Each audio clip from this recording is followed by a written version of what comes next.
Shalom, brothers and sisters. This is your brother Yahawashi. I want to give all honor, glory, praise to Yahawah, Yahawashi. Peace, salutations to the hopeful elect scattered abroad across the four quarters of the earth. Let you teach you this gospel of truth and sincerity. Shalom. Today I want to go over adultery, just to know the differences of it. Just a little Yahawah. This is edifying. Just a little, just some milk, just a little milk lesson. Because we gotta know the differences between this. So you don't slip up in this walk. So let's see this, Deuteronomy chapter 5, verse 18. Neither shalt, it'll start at 17, thou shalt not kill, thou shalt not commit slaki, neither shalt thou commit adultery, neither shalt thou steal, neither shalt thou bear false witness against thy neighbor, neither shalt thou desire neighbor's wife, neither shalt thou covet thy neighbor's house, his field, or his manservant, or his maidservant, his ox, or his ass, or anything that is thy neighbor's. This is Moses letting us know, you can't covet after your neighbor's wife or anything that he owns, that because you don't want anything your brother wants, or it's lucky that he has. You don't want to be jealous over what he has as well. You don't want to envy your brother.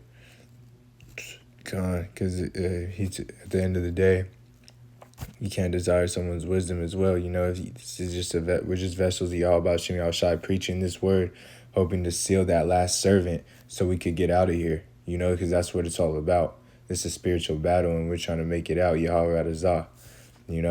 Every day we're fighting the good fight of faith. That's why it says it's a fight, because it's a spiritual battle, fight a good warfare. Yahawah, we make it. So you don't want to commit adultery, and going all these things you don't want to do. What I was just reading, you don't want to bear false witness, because that goes into you being a liar as well, and then that makes you have a bad reputation. You lost that good report. Like I said on the block, a good name is more precious than ointment. Roughly paraphrasing, this is what you want to have, that good name. So when you stand against Yahawashi on the day of judgment, you stand worthily. Roughly paraphrasing in the book of Luke, So let's get to, and you shouldn't commit adultery, because that's against Yahawashi. That's going into loving thy neighbor as thyself. You wouldn't want to do that to your brother in the faith, in the walk. Even people in the world wouldn't want to do this as well. This is Leviticus chapter 20, or lie to him, any of those things, because if people, about karma, it's, Yahawashi, you reap what you sow, Says Leviticus chapter 20, verse 10, a man that committeth adultery with another man's wife, even he that committeth adultery with his neighbor's wife, the adulterer and the adulteress shall surely be put to death. So this is the true definition of adultery. If a man has a wife and another man lay down with his wife, it's not adultery. If another man lays down with that wife, it's not, because if she doesn't have a husband, then it's not adultery. So this is the true definition right here. So you're seeing, like, if a man lays with another woman that does have a wife, that is adultery. So that's the difference right there. If a man lays down with a wife that doesn't have a husband, it's not adultery. But if a man lays down with a woman that does have a husband, it is adultery. So that's the difference right there. And because if a man having that wife, and lays down with another man's wife, that's a married woman. So that's what it's getting into. So that's why it's adultery, because he laid down with a woman that has a husband. So that's where the adultery comes in, and that's why the adulteress shall be put to death. The adulterer and the adulteress, because the wife didn't let him know, or like she consented to it basically, because she didn't tell him. So There's nothing wrong with having many wives. We see in the example Isaiah 4:4. It's seven women shall take hold of one man. Seven for completion. And also like Solomon. He had 1,000 wives. So we see examples in the Bible. We haven't reached to Isaiah 4 yet. But we know it's coming. The con. So yeah, it's not committing adultery if as long as they're not married. The man can lay with that woman. If she's married, then that's where the adultery kicks in. And yeah, like with Solomon, he wasn't committing adultery when he got these wives, and that's a perfect example. When he went off is when he started worshiping those gods, the from his heathen woman that he was with. That's when Yahawashi was mad with him. And we know Solomon was Yahawashi in reincarnation. And Yahawashi ended up getting it right though. He fell with Adam, he fell with Solomon, but he ended up getting it right when he came in Yahawashi. The perfect form. That second Adam. He came back right, and he bared the cross, man. He was about his Father's business, and that's what we're about right now, our Father's business. Doing the will of Yahawah Shem Yahawashi. And Khan. That's what led when Solomon went off. That's what led to the kingdom being split. In Khan, we see that it was the curses as well. That's what led to the curses. Roughly paraphrasing, it tells you when you byword and proverb for if you went off, and he went off. Khan, so it all led to the four beasts, the captivities.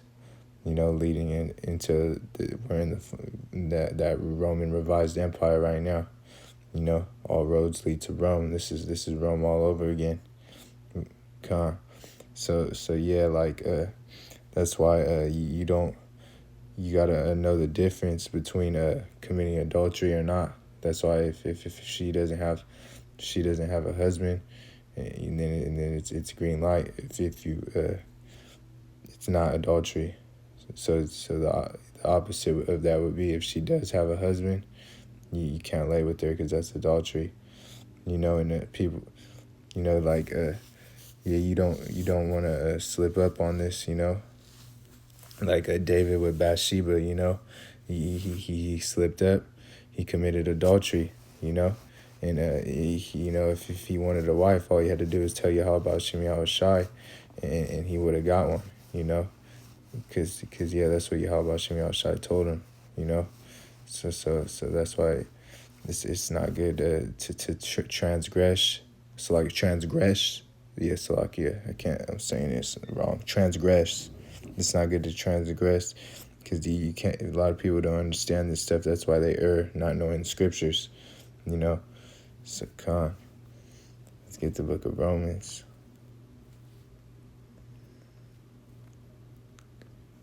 Chapter 7, verse 1. Know ye not, brethren, for I speak to them that know the law, how that the law hath dominion over a man as long as he liveth. So it's getting into that the law was an agreement with us, Israel, the Israelites. Salakia. That's what married us to Yahawah Shem Yahawashi. So if we go off and worship other idols, it's called a spiritual fornication, like in the Wisdom of Solomon, chapter 14. Verse 12, and adultery and fornication, they go hand in hand, so that's what it's like. It's the same thing basically, and that's why so you commit spiritual fornication or adultery if you worship other idols. So this is Romans chapter 7, verse 2. For the woman which hath an husband is bound by the law to her husband, so long as he liveth. But if the husband be dead, she is loose from the law of her husband.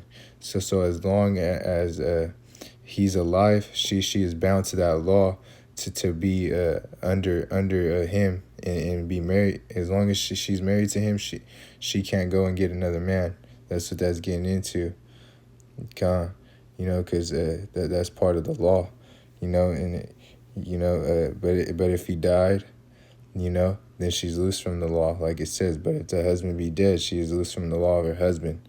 So we see that's how she would be loose from the law if he passed away, and then she would just be known as a widow, to verse 3. So then if, while her husband liveth, she be married to another man, she shall be called an adulteress. So we see that's what would go on if she while her husband's alive and she lies with another man, because that's what marriage is. Marriage is by laying with one another. Exodus 22:16. Marriage is by sex. So that's how she would be known as adulteress. So that's why you have to know the differences between this, because that's why she would be called an adulteress. So I'm continuing. But if her husband be dead, she is free from the law, so that she is no adulteress, though she can be married to another man. And yeah, that's what that's getting into. Because if her husband be dead, she's free from the law. So it's not adultery, because that's what it's getting into. Getting the NLT for edification's sake. So while her husband is alive, she would be committing adultery if she's married to another man. But if her husband dies, she is free from that law and does not commit adultery when she remarries. So when she remarries, she's not committing adultery. As some woman wouldn't like Judith. She just never got with another man. Because that's what it's getting. That's an example. That she just loved the man so much, she just stayed a widow. She never a widow like forever, basically. She never got with another man. She never got married with another man, like other great women as well. They just didn't desire another man, So let's get this one real quick. It's the book of Hebrews. Let me get that one in Hebrews. Chapter 13, verse 4. Marriage is honorable in all, and the bed undefiled, but whoremongers and adulterers, Yahawashi will judge. So that's what we see right there, It's as long as a man is with a woman and she's not with the man, it's undefiled, because like I was saying, that's not adultery, So if he could have as many women as he wants, 5 women, that's fine, because it's as long as he's going off the way to go, the protocol, based off the commandments through Yahawashi and through his law, through the law. He comes in the volume of the book, so he's not going off if he's following the way, So like going into that whoremongers and adulterers, Yahawashi will judge. That's what's going to happen in these last days when Yahawashi comes. They're going to get judged for what they have done. He's going to handle them. Adulterers, a man or a woman.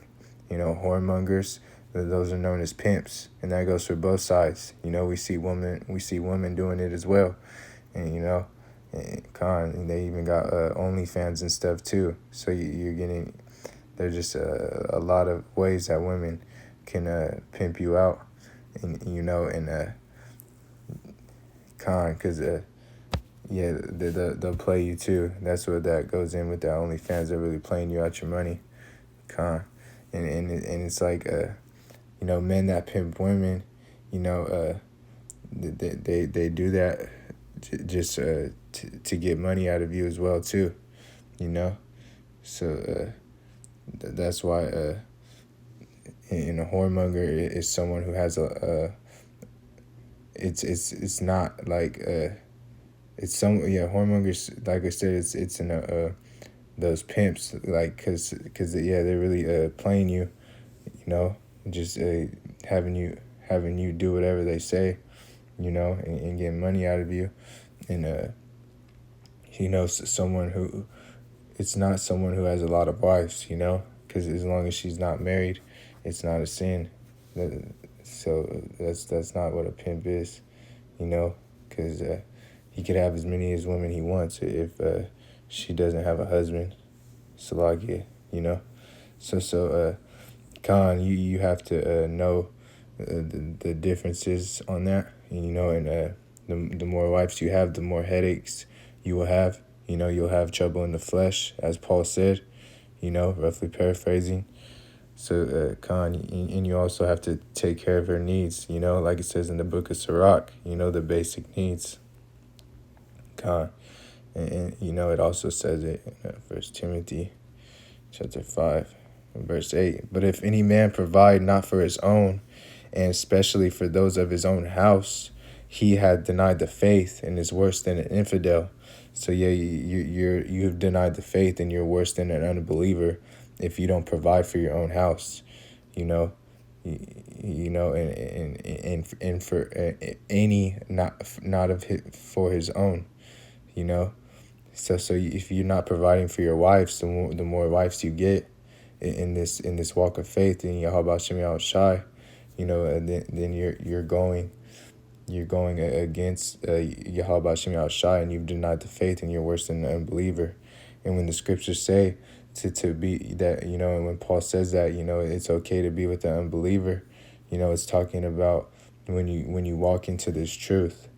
It's not talking about, you know, like you could if you come into this truth and you're single, it doesn't mean you could get with the unbeliever, because as the scriptures say, you know, be not yoked with non-believers. So you got to know the difference between that. You know, Paul goes over that as well in the book of Corinthians. So yeah, you got to have the understanding on that. Con. 1 Corinthians chapter 7. Let me get verse. Yeah, we can start at verse. Let's start from the top. Now concerning the things whereof wrote unto me, it is not, Saki, it is good for a man not to touch a woman. Yeah, he's saying that, you know, just because that's where temptation comes in if you touch a woman, you know. So yeah, he goes more into it right here. Nevertheless, to avoid fornication, let every man have his own wife, and let every woman have her own husband. Let the husband render unto the wife due benevolence, and likewise also wife unto the husband. Yeah, so that benevolence, that's what we want to have in these last days. You know, if you have a husband, you know, if the woman has a husband or the husband has a wife, you want to have that goodwill and kindness towards one another, you know, because if you don't have that, it's not gonna work out, you know. Verse 4: the wife hath not power of her own body, but the husband, and likewise also the husband has not the power of his own body, but the wife. Defraud ye not one another, except ye be consent for a time, that ye may give yourselves to fasting and prayer, and come together again, that Satan tempt you for your incontinency.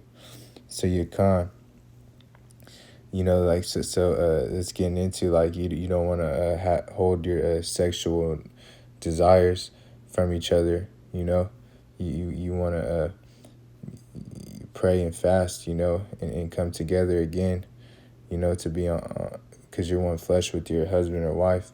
That's why you don't want to you want to be able to give each other your needs for your when you want to have that sexual intimacy, You know, that's those, when you have that itch on it, it's gonna want to get scratched.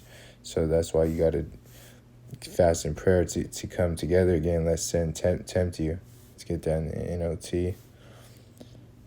Do not deprive each other from sexual relations unless you both agree to refrain from sexual intimacy for a limited time so you can give yourself more completely to prayer afterward. You should come together again so Satan won't tempt you because your lack of self-control. So yeah, you want to have a self-control on this, and to be able to control this and handle it by fasting and praying. That's why fasting and praying is important, you know, and you don't want to deprive each other from your sexual relations, you know, unless you both agree to it, you know, for a limited time, you know. So it's just, you would have to get back to it as a husband and wife, you know, as one flesh, you know, because you know, the desire will come in. So I'm gonna get verse 9. Well, yeah, I'll start at 8. I say therefore to an unmarried and widows, it is good for them to abide even as I, you know. So he's saying, Paul's saying, like, I'll start at 7. For I would, start at 7. So like, yeah, I'll just go from 6. But I speak this by permission and not of commandment. For I would that all men, even as I myself, but every man hath his proper gift of Yahawashi, one after this matter, and another. One after this and another, Salakia, and another after that. I say therefore to the unmarried and widows, it is good for them if they abide even as I. So Paul's even saying, like, if you can, you know, be unmarried, like how he is, you know, because Yahawashi had Paul all about the church and the ministry being the example. You know, it wasn't on his spirit. His Holy Spirit gave him the strength, you know, to do this. You know, like in that verse 7, he's just wishing that the people in the church of Corinth, you know, that it's not bad, you know, because we all have gifts. That's what he's going into, you know, the gifts. Like, but I wish everyone were single, like I was saying, you know, but each person has a special gift from Yahawashi of one kind or another. You know, that's why I say that. That's why he said he wishes all men were like himself. You know, that weren't because he wasn't married. So he's saying he's wishing that everybody was like that. You know. And the point is, like, every man hath his proper gift, you know. So both marriage and celibacy are gifts from the Holy Spirit, from Yahawashi, you know. So you know, it's just, yeah, like that celibacy is like not having sex, you know. You're celibate. So like that's. So verse 9, but if they can't contain, let them marry, for it is better to marry than to burn. Yes, it's better to marry than to burn. You know, that's why if you can't contain, it's good to find a wife, but she has to be a believer in the walk of Yahawashi. Verse 10, and unto the married I command, yet not I, but the Lord, let not the wife depart from her husband, but if she depart, let her remain unmarried, or be reconciled to her husband. Let not the husband put away his wife. So you can't. That's what you don't want to do. You know, you don't want to put her away. You know, you want her to be reconciled back to her and back to him. Salakia. So yeah, this is like that verse 10. You know, you as well, you don't want to let the wife depart, like I was saying, you know, because, you know, if she departs at that time, you know, with that itch to want to, you know, have those sexual desires, you know, and that husband's not around to fulfill that, you know, then she's gonna have that temptation and go ahead and do it and fulfill her desire, and then she commits adultery. I'm going to read verse 11 again. And if she depart, let her remain unmarried, or be reconciled to her husband, and let not the husband put away his wife. So yeah, if she doesn't remain unmarried, she becomes an adulteress. So that's why it's important she gets reconciled back to her husband. Because that's how it will save the marriage, and she won't commit adultery. So if you get married, you got to stick with it as well. Like you said, like I said, Salaki, Exodus 22:16. Once you lay with that man, or once that man lays with that woman, it's marriage.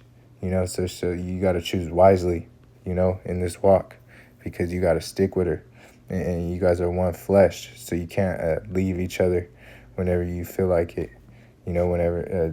Whenever times get rough, you can't just leave,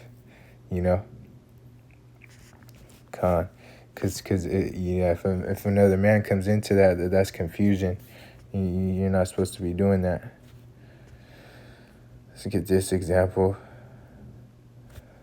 So I'm gonna say 1 Corinthians chapter 6, and I'm gonna start at verse 13. Meats for the belly, and belly for the meats, but God shall destroy both it and them. Now the body is not for fornication, but for the Lord, and the Lord for the body.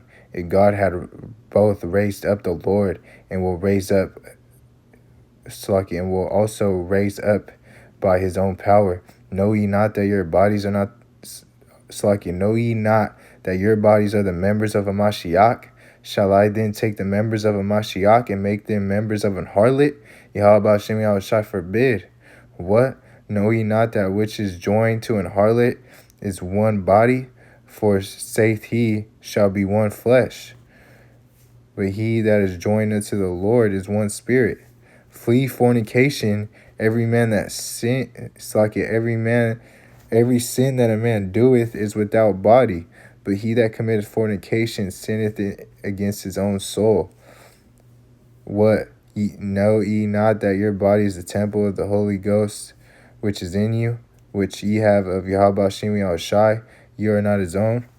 Yeah, so our temples are our body, the temple of the Holy Ghost, because we got that Holy Ghost in us through Yahawashi, through the water baptism. We got this wisdom, knowledge, and understanding, which we're thankful of and we don't take for granted, the water Yahawashi for another day to be here and to be alive in this walk, and to have a chance at eternal life, to try to make our calling and election sure.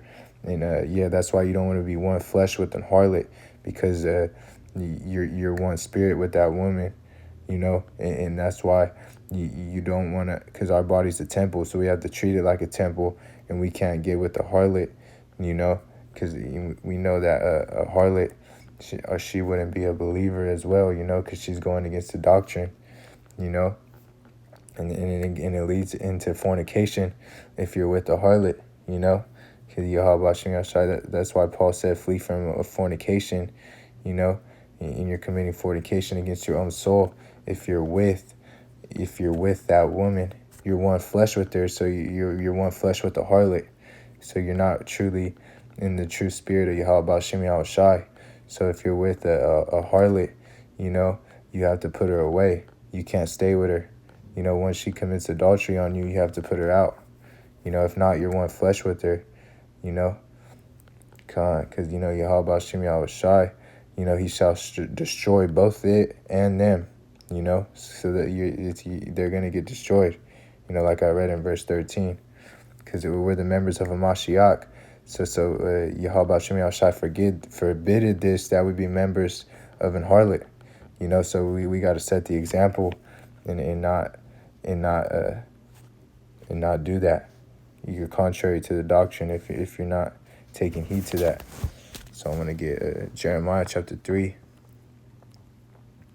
and verse 20. Surely as a wife treacherously departed from her husband, so have he dealt treacherous with me, O house of Israel, saith Yahawah. So a wife is not supposed to depart from her husband, but in certain cases they do so. So when it happens, they're supposed to remain unmarried, unless they get reconciled back to their husband, like what we read, what Paul said, get reconciled. Because, they're going to have that temptation when they go through that, when they leave their husband, but they're supposed to go be reconciled back to him to get that scratch from the husband, because they're going to be itching for it, and that's why that links up with 1 Corinthians 7:5. That's why I read that, because you got to fast and pray unless Satan, comes in and destroys it, So Khan, and you can't say a man can't have as many the wives. He can have as many wives as he wants as long as she doesn't have a husband. So Khan.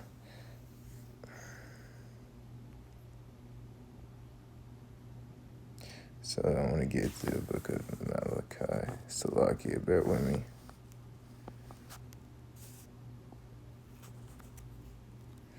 So Malachi chapter 2, verse 14. Yet he say, wherefore, because Yahawah had been witness between thee and the wife of thy youth, against whom thou hast dealt treacherously, yet is she thy companion, Salakia, yet is she thy companion and the wife of thy covenant. So yeah, like it's getting into like that you don't want to put someone away, like because someone like his wife, you put that wife away, you can only do it by adultery, as the scriptures call it, fornication, like I said, but it goes hand in hand, so Yahawah doesn't want you to do that, because it causes confusion, and like scripture say, Yahawah is not the author of confusion, and it opens up the door for adultery to come in, and that's when Satan comes in, man. And that's why a lot of Satan's over a lot of households, so he doesn't want you to put away your wife. If to the best of your ability, don't do that, So Khan, I want to get into Matthew chapter 19, when these wicked Pharisees and Sadducees, had that conversation with Yahawashi, with Yahawashi, Khan, start at verse 4. And he answered and said unto them, have ye not read that he which made them at the beginning made them male and female, and said for Salakia, and said for, where's that at?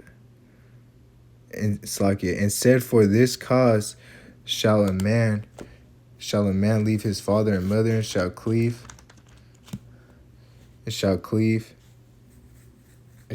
to his wife, and they twain shall be one flesh. And they're asking, that's like this was Yahawashi speaking, No, I mean this is the Pharisee speaking, but I meant like that they're asking about this one flesh. That's what it's getting into. Wherefore, they are no more twain, but one flesh. What therefore God had joined together, let no man put asunder.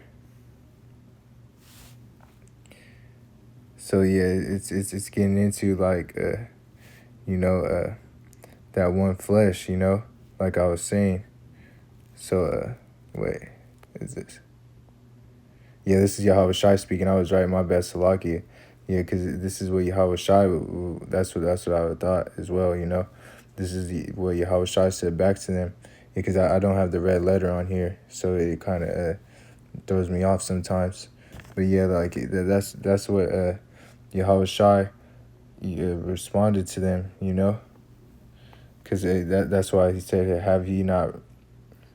haven't you read the scriptures? Yahawashi said and replied, they record from the beginning, and God made them male and female, because they don't read the scriptures, That's why it's good to get in the NLT. These Pharisees and Sadducees, they had the book, but they don't truly read and understand the scriptures, So it's in like like verse 6 again. I'll read it. Wherefore they are no more twain, but one flesh. What therefore Yahawashi had joined together, let no man put asunder. It's just getting into like that one flesh again, like I read what Paul said, in 1 Corinthians 6. That they're one flesh because they became bonded. Because like once you lay with that woman and your seed goes into her, you have a spiritual connection with that woman. She took on your spirit, so you're one flesh, through that sex. So verse 7, they say unto him, why did Moses then command to give a writing of divorcement and to put her away? He said unto them, Moses, because of the hardness of your hearts, suffered you to put away your wives, but from the beginning it was not so. That's Yahawashi letting them know. That's what it said. He said unto them, Moses, because the hardness of your hearts suffered you to put away your wives, but from the beginning it was not so. That's what it was going. That's what Yahawashi was going into right there. That you were not supposed to divorce your wife, but because you were stiff necked and and don't want to listen, and you're wicked, that's why it had to happen.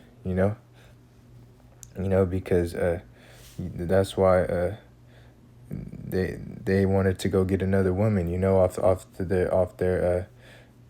off being in the flesh, not being a spiritual, because they had the desires, to put away a woman to go get another one, and that's wicked. You're supposed to stay with that woman,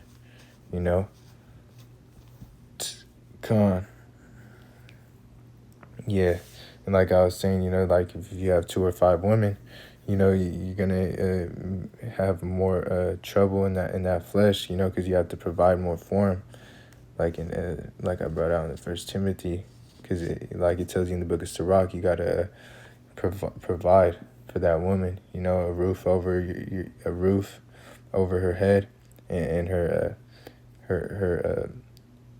needs. You gotta provide for her needs, the the raiment, and the food. You gotta provide for all that. Yeah, because like even if you have one woman, you're still gonna have trouble in the flesh. But if you have more than one woman, it's gonna be more problems. Like how it says, more money, more problems. It's just be like more women with more problems. But if you can handle it, it's through the grace of Yahweh Shemi Al Shai. And that's why. Like if you have more women, you're not going to be as diligent as you were from the beginning of this walk, because let's say you got 5 women, how are you going to have time for the truth?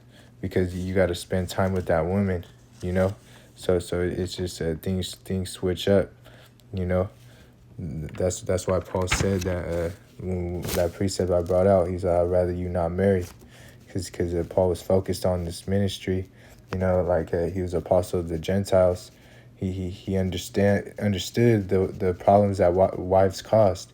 That's why it was sent out to all the churches, and it's for us today. Romans 15:4, everything was written for a foretime for our learning, and so Paul not being married is a good example that if you're fighting that in the flesh, think of Paul. Yahawashi didn't have a wife as well on this walk, So you got to think of our forefathers, So let's get the book of Matthew, chapter 5,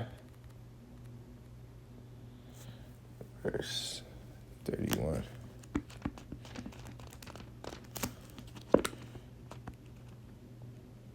Salaki, I'm gonna get it real quick.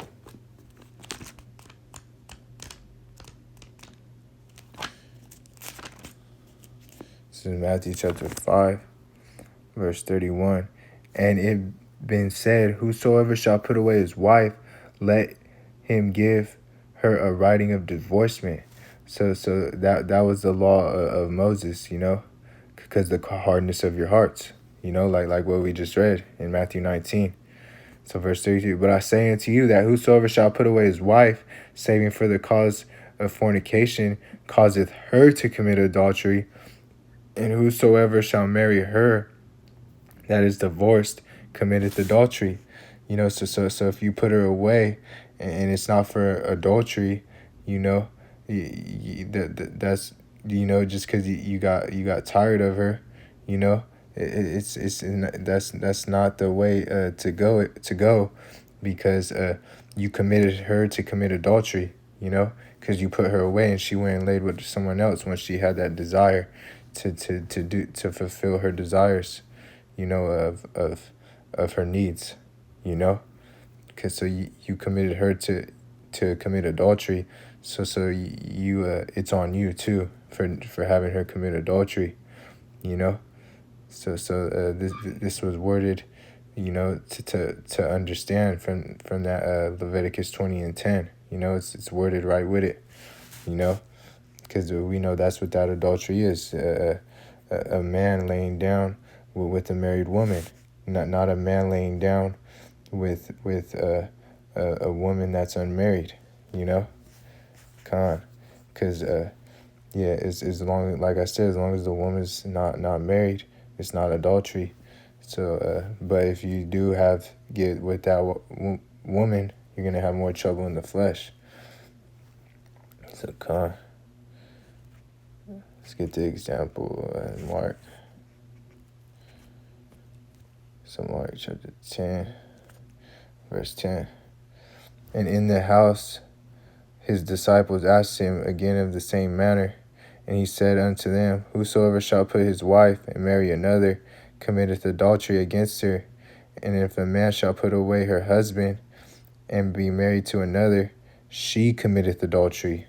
So this is going into the same issue, from what we just read, and it's like it said in Matthew. If you put her away, and you cause her to go commit adultery, it's just like that in Matthew 5:32. You cause her to do it, man. And like in that verse 12, I'll read it again. And if a woman shall put away her husband and be married to another, she committeth adultery. That's what it's saying. She commits adultery if she's married to more than one man. It's not the other way around. This is plain and simple. ABC. It's easy as 1, 2, 3. So a man can have multiple wives. That's why it's in the old and the new. Yahawashi reiterated it. He went into it. So I wanted to get that one in the book of Luke as well. Let's get that one. It's the book of Luke. So you bear with me. So it's the book of Luke, chapter 16. Start at 14.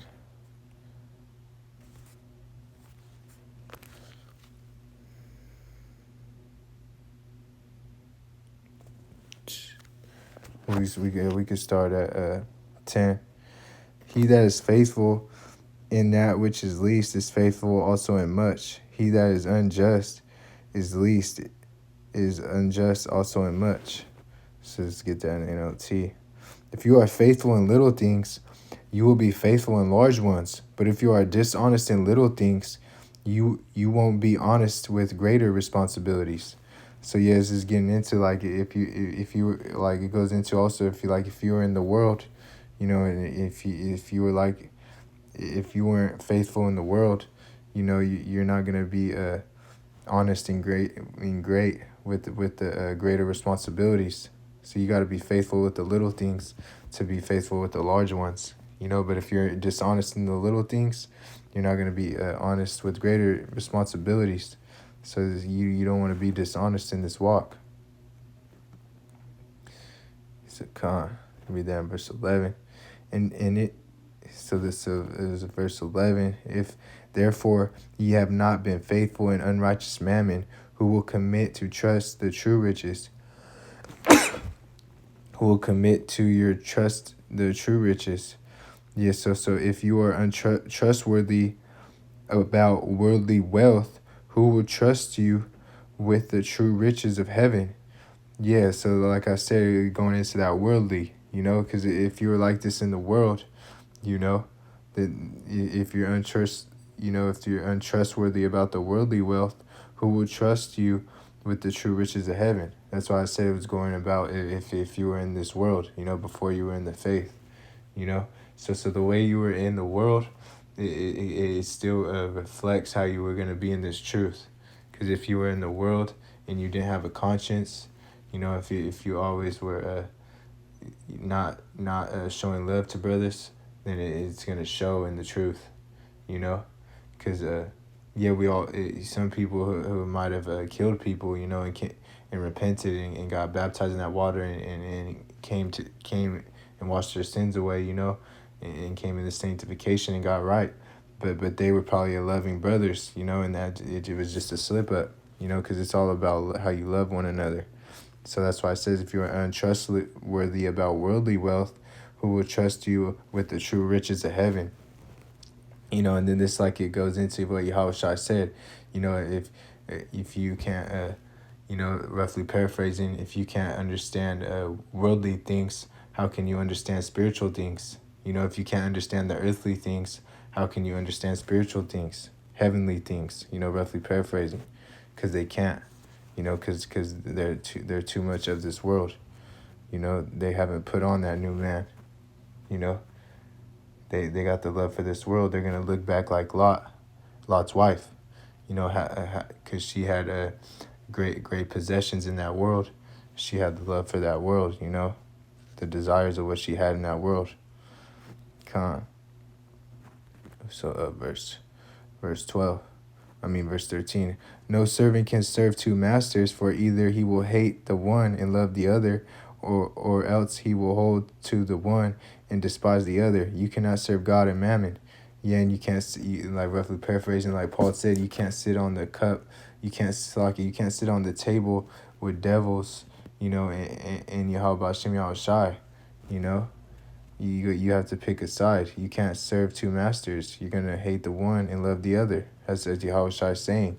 You got to pick your side. You can't be yoked. You can't be yoked with them, because they don't believe in Yahawashi,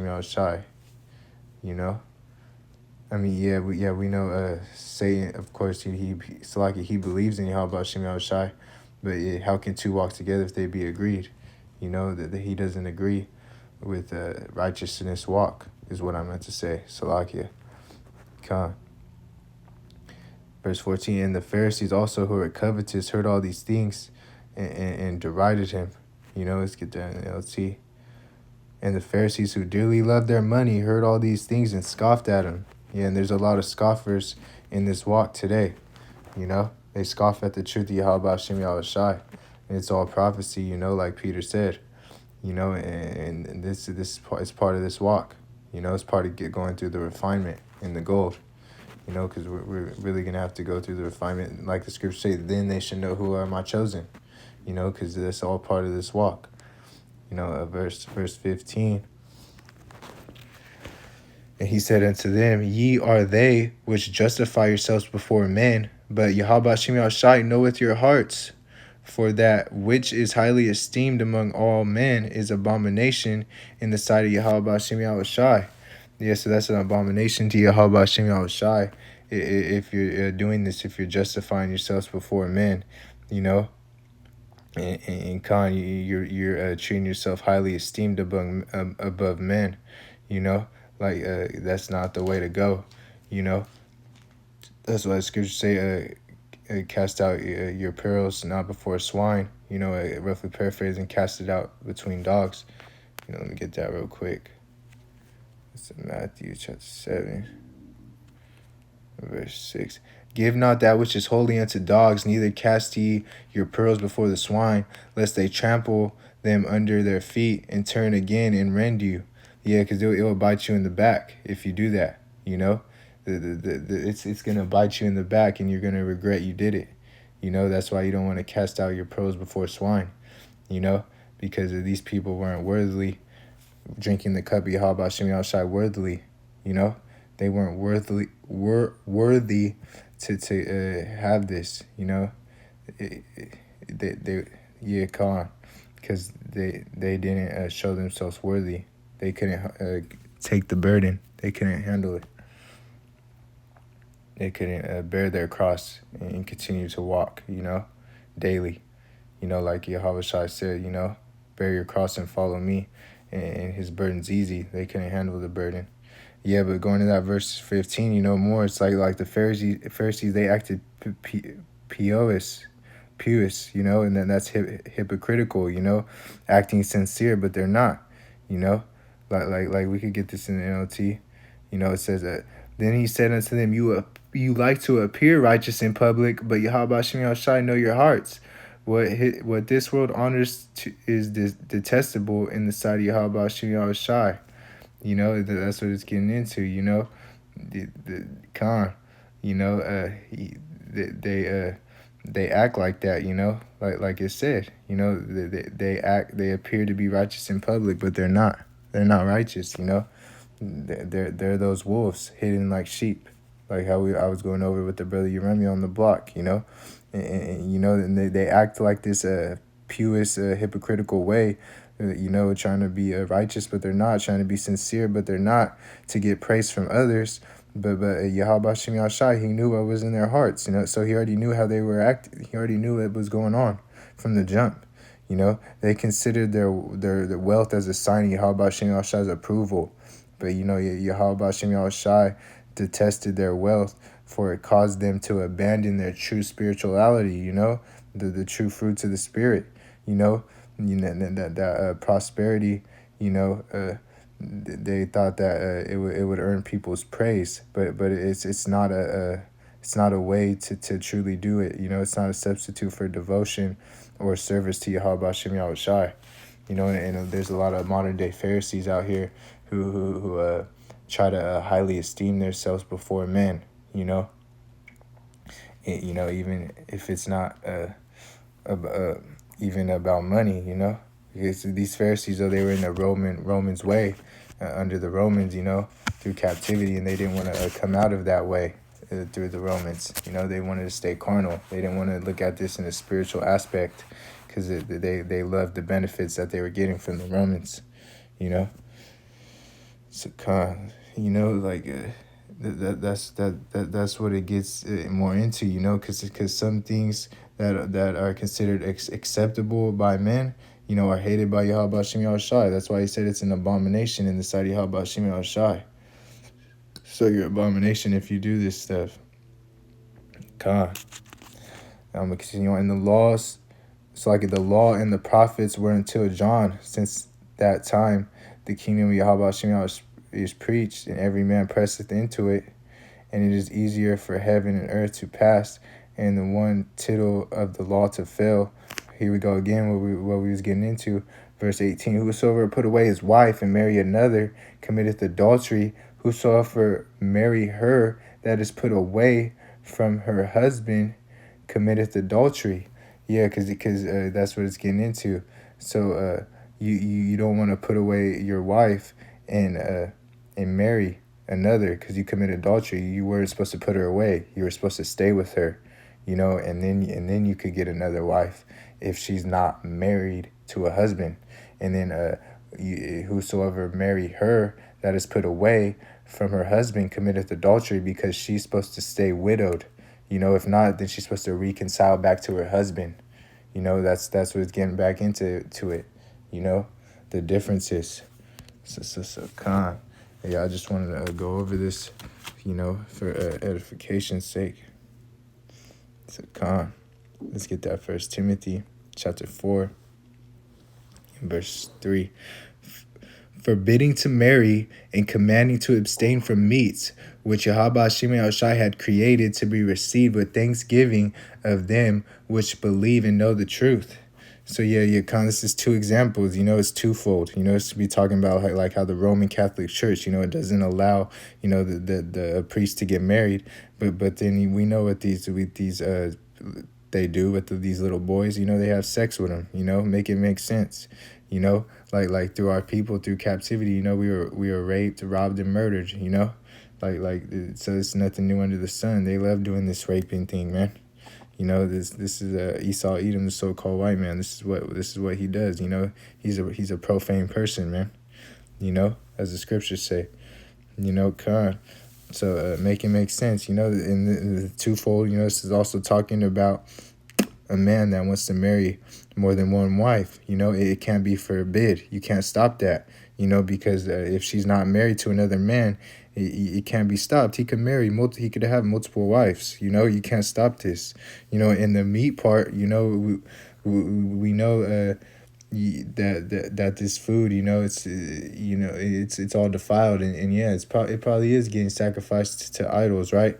But like 1 Corinthians 8 and 9, you know, it's like 1 Corinthians 8 and 10. I went over it with the brother Uremia. You know, you can't worry about that. You know, you gotta just have you can't let your conscience be defiled on this. You know, you gotta just if you don't know that is sacrificed unto idols, eat it. You know, that's what Paul was getting into. We went over it. You know, that's why we just bless the food and make sure that Yahawashi is watching over us. You know, and you know, because we can't control if it's sacrificed to all idols or not. We don't know what's going on with that. We just pray over our food and keep it pushing. And when we can only eat through the law, if they're saying anything against it, that's against the law. And let's go again in NLT for this.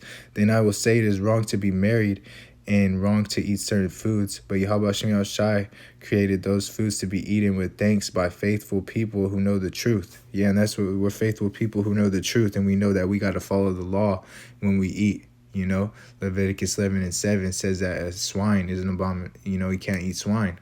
You know, pigs, it's pork. It's pork. It's not meant to be eaten. You know. Yahawashi created every animal for a purpose. You know, these pigs eat garbage. Why would we eat that? You know, so it's just you got to go by the dietary law, and it's good to know the dietary law, because if we ever get in the wilderness, you know, during Jacob's trouble, we'll know how to find a way to eat through that dietary law. You know, so that's why we eat through the law. You could eat meats through the law. We can eat beef. You know, we could eat chicken. You know, it's good to know these. You know, and yeah, like also like getting into this marriage. You know, like a marriage is something Yahawashi gave them from the beginning. It's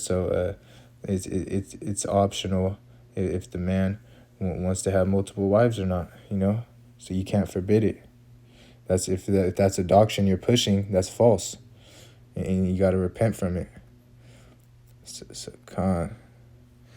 get the book of Proverbs, chapter 6. Bear with me real quick. Proverbs chapter 6. I'm gonna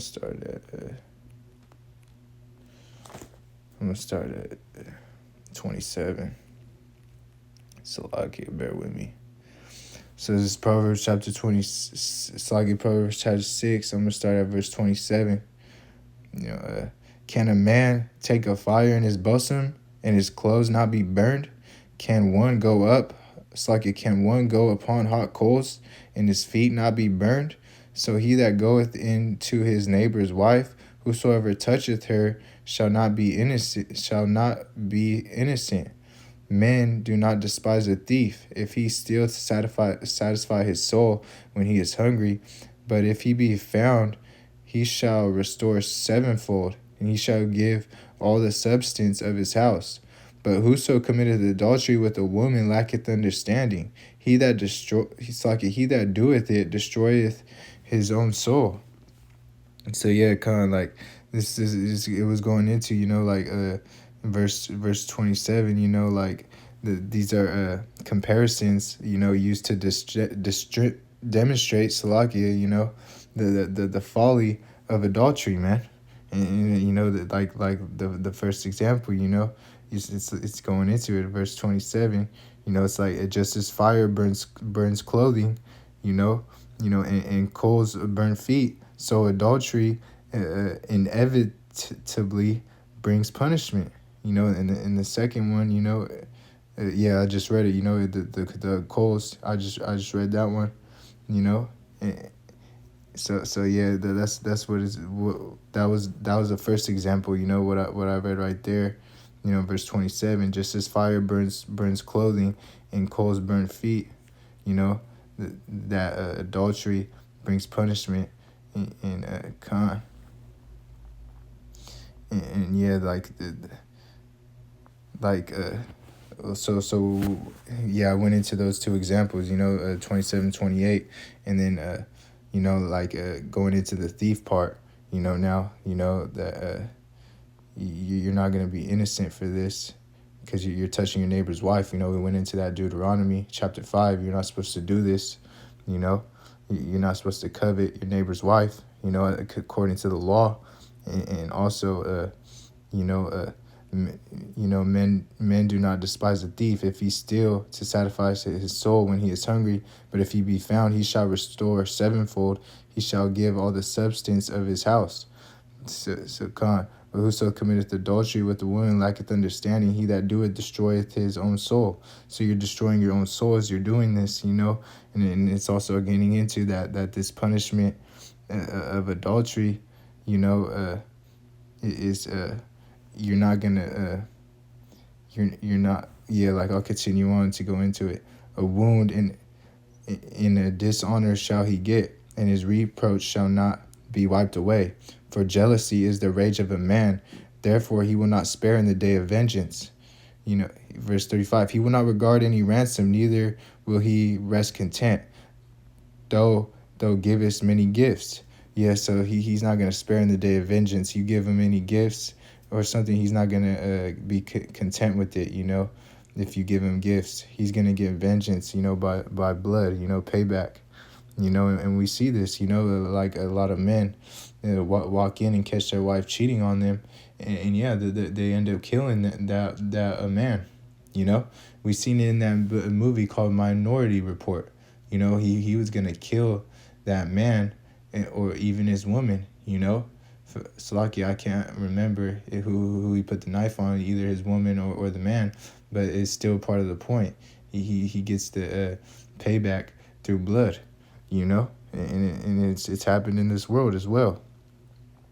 Yeah, so it's that punishment of adultery. It's unending, because this is what it was getting into. A thief may satisfy his victim with an appropriate payment, because the thief will that's how they squash it, right? But an offended husband, he cannot be bought off, and that's what we were getting into, so because once you deal with another man's wife, you cannot please him. He'll be determined to kill you and get his payback.